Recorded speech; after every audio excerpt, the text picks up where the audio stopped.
Oke guys, hari ini kita mau bahas mobil yang sebenarnya udah lumayan lama di Indonesia ya. Yaris sendiri kan udah lama di Indonesia, tapi ini adalah generasi terbaru dari Yaris, tapi platformnya udah berbeda ya. Mobil ini menggunakan platform DNGA atau Daihatsu Global Architecture. Jadi kurang lebih interiornya bentuknya rada-rada mirip sama race gitu deh kurang lebih. Kita bahas langsung eksteriornya. Tapi sebelum eksteriornya kita bahas dulu mesinnya guys. Jadi dari mesin 1500 cc-nya tadi itu menghasilkan tenaga gabungan itu 126 kW per EPM.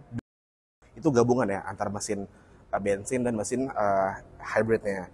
Lalu untuk transmisinya ini menggunakan transmisi CVT dan semua tenaga tadi itu disalurkan ke dua roda depannya melalui transmisi CVT gitu. Nah, untuk konsumsi BBM-nya kalau nggak salah ya, ini data yang gue dapat dari Toyota sendiri itu untuk dalam kota itu 1:17 sampai 1:18. Dan untuk luar kota itu 1:21, 1 banding sampai 1:23 gitu. Jadi ini benar-benar irit banget ya guys untuk sebuah crossover yang lumayan bongsor seperti ini. Nah, mobil ini kan baru banget ya masuk Indonesia, kurang lebih bulan Mei tahun ini, tahun 2023. Jadi menurut gue bentuknya masih sangat-sangat fresh banget kalau menurut gue. Kita bisa lihat di bagian depannya. Di bagian depan ini bener-bener sangat agresif banget ya bentuknya. Dari pilar grillnya yang mencondong ke depan, mirip sama Zenix ya. Terus di sini sudah ada DRL-nya dan ada fog lamp-nya juga. Di bagian bawah terdapat bumper yang menambah kesan mobil ini sangat-sangat agresif banget ya. Dan semuanya ini sudah LED ya guys. Di sini juga ada kameranya yang terintegrasi dengan kamera 360 di dalam. Kita lanjut ke bagian sampingnya. Let's go. Oke, sekarang kita udah di bagian sampingnya. Bisa kalian lihat ya sampingnya terlihat seperti crossover banget ya model ini. Kita mulai dari bagian depan. Di bagian depan ini ada over fender yang nyambung dari depan sampai ke belakang. Dan untuk velgnya sendiri ini sudah menggunakan ring 18 ban 55215. Jadi seharusnya ini lumayan empuk ya. Dan untuk velgnya juga bentuknya warnanya itu dual tone dan bentuknya juga lumayan futuristis dan lumayan sporty gitu kalau menurut gue. Kita lanjut mundur lagi. Di bagian atasnya sudah ada roof rack, ada talang air, ada kaca spion yang tidak sewarna dengan body, ada kamera 360 yang terintegrasi dengan head unit di dalam, dan untuk handle pintunya ini model tarik seperti ini ya, dan sudah ada keyless entry-nya. Di bagian sini sudah ada list chrome-nya yang menyambung sampai ke belakang. Kita lanjut ke bagian belakang. Oke, sekarang kita udah ada di bagian belakangnya. Bagian belakangnya nggak kalah agresif ya modelnya sama yang bagian depannya. Cuman gue pribadi lebih suka bagian depannya sih. Di bagian atas itu udah ada antena shark fin. Di sini udah ada spoilernya, yang ada stop lamp-nya juga. Udah ada defoggernya, ada wiper juga. Terus untuk lampunya, semuanya sudah full LED ya. Lampu mundur, lampu sen, dan stop lamp-nya. Terus di sini udah ada banyak emblem, ada emblem SUV yang menandakan mobil ini mobil hybrid. Terus di sini ada emblem Yaris Cross. Di bawahnya ada logo GR ya, karena ini memang tipe tertinggi dari varian Yaris Cross itu sendiri. Dan di bawahnya ada diffuser dan ada reflektor.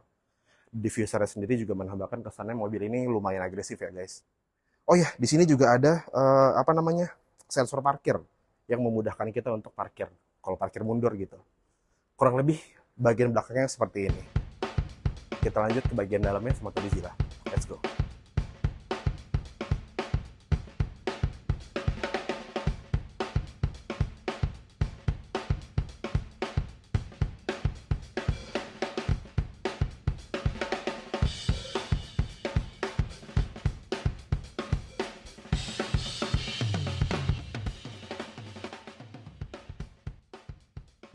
Alright guys, sekarang udah ada di dalamnya Yaris Cross ya. Sekarang ini yang hybrid. Well, udah jelas banget ya, feel-nya ini driver oriented ya, dimana dia mempunyai garis-garis yang semuanya mengarahnya ke driver. Tapi juga feel kerasa ini Toyota, tapi dengan apa ya? Karena ini mobilnya satu basis dengan Daihatsu, jadi feel banget kalau dashboardnya ini ada rasa-rasa Daihatsu-nya gitu, kayak misalnya kalau kita lihat Race atau Rocky ya, ini dia punya garis-garis dashboard yang agak mirip nih, tapi memang uh, bahan-bahannya berbeda ya guys ya, dan ada bagian-bagian yang tentu ada sedikit beda, misalnya kayak ini Dia udah pakai jahitan leather nih, dan ini udah ada stitchingnya ya, dan ini stitchingnya asli, real ya, bukan yang cuman molding gitu. Dan di sini juga ada plastiknya lumayan sturdy ya gitu. Ada sedikit-sedikit garis-garis chrome-chrome. Dan what do you know, untuk mobil yang tipe ini, dia ini mempunyai stitching dan stripe yang berwarna biru. Mungkin memberikan kesan bahwa ini mobil yang hybrid gitu ya. Let's go, kita ngomongin untuk setirannya ini. Dia udah tilt steering dan dia juga udah teleskopik. Oke. Untuk speedometernya dia udah full digital. Kemudian di sini seperti biasa, di sini ada voice control, ada cruise control, dan head unit control ya. Nah, untuk head unitnya ini dia udah Android Auto dan udah Apple CarPlay ya. Dan dari sini ada settingannya. Ini juga ada yang namanya ambience. Jadi ambience light ini mungkin karena siang hari ya, jadi nggak kelihatan. Tapi kalau malam ini untuk di bagian sini, di bagian pintu ini dia ada ambient lights-nya yang lampu-lampu gitu, bisa diganti warna-warnanya dari sini guys, dikontrol. Ada warna merah, kuning, dan seterusnya ya. Nah, terus dari situ kita langsung ke bawah lagi. Let's move along. Di bagian sini ada air conditioner. Kemudian ke bawah lagi di sini ada yang namanya charging port ya. Nah, seperti biasanya ada charging port. Di sini charging portnya dia lumayan lengkap. Dia ada yang USB, kemudian ada Type C, kemudian ada wirelessnya juga nih guys, yang which is harus ditaruh aja seperti gini. Ya.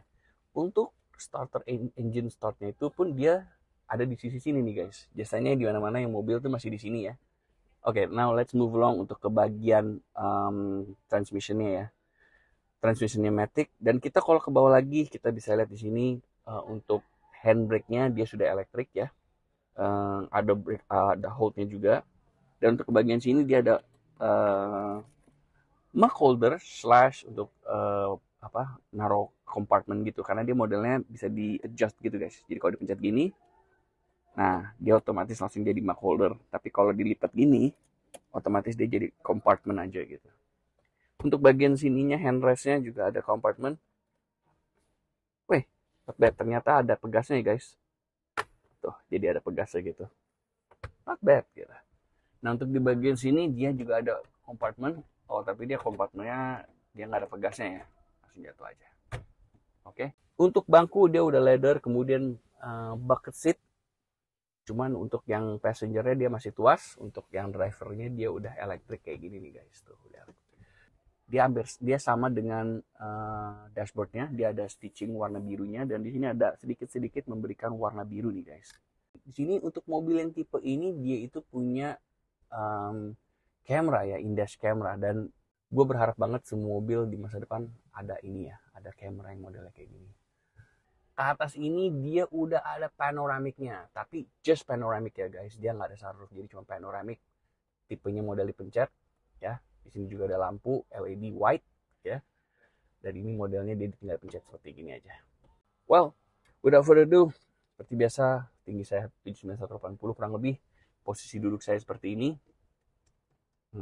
Duduknya sangat nyaman ya.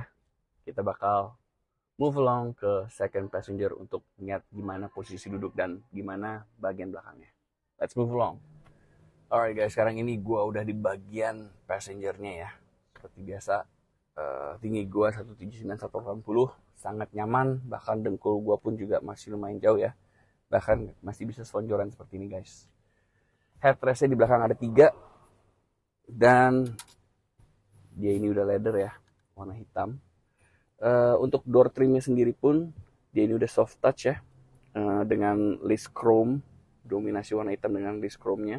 Kemudian di sini udah ada air conditioner.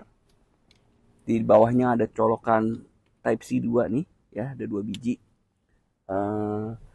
Dan untuk di bagian tengahnya ini seperti gue bilang ya, dia emang agak sedikit maju ke depan, tapi I think kayaknya lebih enak kalau berdua aja sih untuk bagian belakang. Biarpun dia ada headrest 3 biji. Nah, di sini dia ada handrestnya. Handrestnya ada mug holdernya 2. Ya. Nah, untuk bangkunya sendiri dia masih bisa dimajuin nih guys, tuh. Jadi dia masih bisa maju ya. Dan ini posisi yang paling mundur. Ini bisa dimajuin kayak gini. ya. Jadi dia masih bisa maju dan dia masih bisa mundur. Posisi paling mundur tuh segini. Ini tentu ada nilai plus ya, karena ada orang-orang di Indonesia ternyata ada yang lebih suka duduknya agak senderan, ada juga yang duduknya agak tegap. Semua tergantung sih. Ini menurut saya posisinya udah lumayan nyaman, biarpun ini paling mentok segini ya. Jadi ini agak sedikit rebaan dikit gitu. Tapi nggak rebah-rebahan banget lah. Alright, seperti biasa panoramiknya hampir sampai belakang sini ya. Jadi masih kebuka lebar, di belakang sini juga ada lampunya LED warna putih. Dan kita bakal langsung cek bagasinya aja. Alright guys, nah as usual we're at the rear of the car ya. Sekarang kita bakal cek bagasinya bagaimana mobil Honda Yaris Cross ini looks like. Alright. Untuk belakangnya ini dia udah elektrik ya, jadi dia ini udah nggak perlu pakai tangan, dia masih bisa sih. Jadi ini lebih memudahkan untuk orang naruh barang. Dia pakai sensor seperti ini.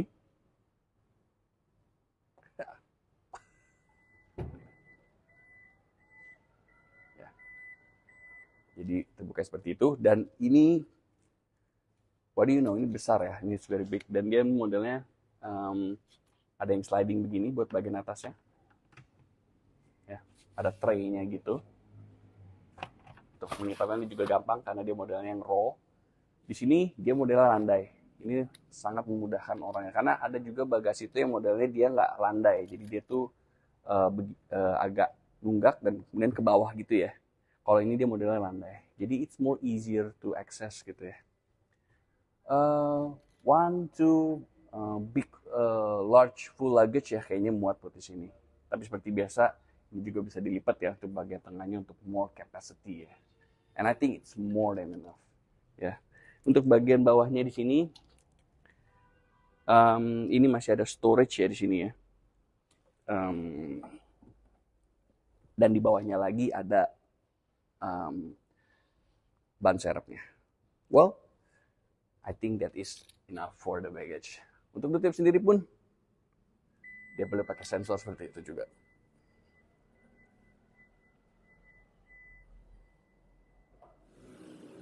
Oke, hari ini kita sudah ada di Tunas Toyota Raden Intan dan kita sudah selesai untuk mereview mobil Toyota Yaris Cross ini ya. Nah, sekarang di sebelah saya ada Mas Lamro dari Tunas Toyota yang akan membantu saya untuk menjelaskan ada promo apa aja sih untuk Yaris Cross di bulan ini. Oke, silakan Mas. Oke, siap. Untuk Yaris Cross, kita ada promo tuh Mas. DP-nya mulai dari 37 juta. Untuk angsurannya mulainya dari berapa? Angsurannya mulai 6,7 juta. 6,7 juta. Iya. Untuk free-free yang lain seperti spare part atau service mungkin ada? Oh iya, kalau Yaris Cross sudah include free service itu dan spare part-nya sampai 7 kali. 7 kali? Atau 6 sampai 60.000. Oh, 60.000 ya? Iya, 60.000. Kalau brand lain kan biasanya cuma 50.000. Nah, ini sampai 60.000. Benar. Nah, terus kalau misalkan ini Mas, mau test drive gimana? Boleh test drive, kita bisa test drive-nya di showroom Tunas Toyota Raden Inten atau dari customer ada yang mau request service, request untuk test drive di rumah maupun di kantornya, boleh kita. Oh, bisa disamperin ya? Boleh disamperin. Oke. Gitu. Terus kira-kira kelebihannya apa sih Mas dari mobil ini yang buat viewers ini mau beli gitu? Mungkin dari segi iritnya atau apa? Baik, kalau untuk segi irit, Yaris Cross itu untuk bensin ya Mas ya. Itu yang customer sudah review itu bisa sampai 113, 114. Kalau yang hybrid? Kalau yang hybrid itu customer sudah ada info itu 1:18. Wah, 1:18 itu berarti irit banget ya. Ya. Hampir Suzuki Ignis kali yang cuma 1000 cc. Siap. Kurang lebih kayak gitu. Kira-kira ada lagi Mas kelebihan atau promonya? Kalau untuk kelebihan lainnya, Yaris Cross ini sudah include in Touch. Jadi customer itu cukup untuk mendownload aplikasi M Toyota. Oh, di handphone ya? Iya, di handphone M Toyota. Nanti dari handphone itu bisa mencari. Jadi Find My Car. Oh, ada jadi Find kalau My Car ada di juga mall ya? gitu kan, Find My Car nanti bisa dilihat di situ. Oh, bisa terkoneksi di smartphone kita ya? Iya. Mobilnya. Terus nanti mobil ini juga sudah ada GPS-nya. Jadi kalau customer biasanya mobilnya dipinjam, maunya jangan di luar kota gitu ya, dia bisa detect regional. Kalau keluar dari regional nanti ada akan notifikasi di handphonenya. Oke. Gitu. Nah, sekarang kalau misalkan customer udah berminat nih Mas, terus mau hubungin Mas kemana nomornya? Baik, hubungin saya Lamro Tuapohan di Tunas Toyota Raden Inten dengan nomor telepon 0821 1134 2438. Oke. Nah, ini nomornya di screenshot aja biar kalian bisa mendapatkan servis yang terbaik dari Tunas Toyota Raden Inten. Kurang lebih gitu ya, Mas? Iya, makasih. Oke, kalau gitu. Oke, kalau gitu terima kasih banyak, Mas. Oke, makasih. Oke, from Trust Strategi, back to you guys.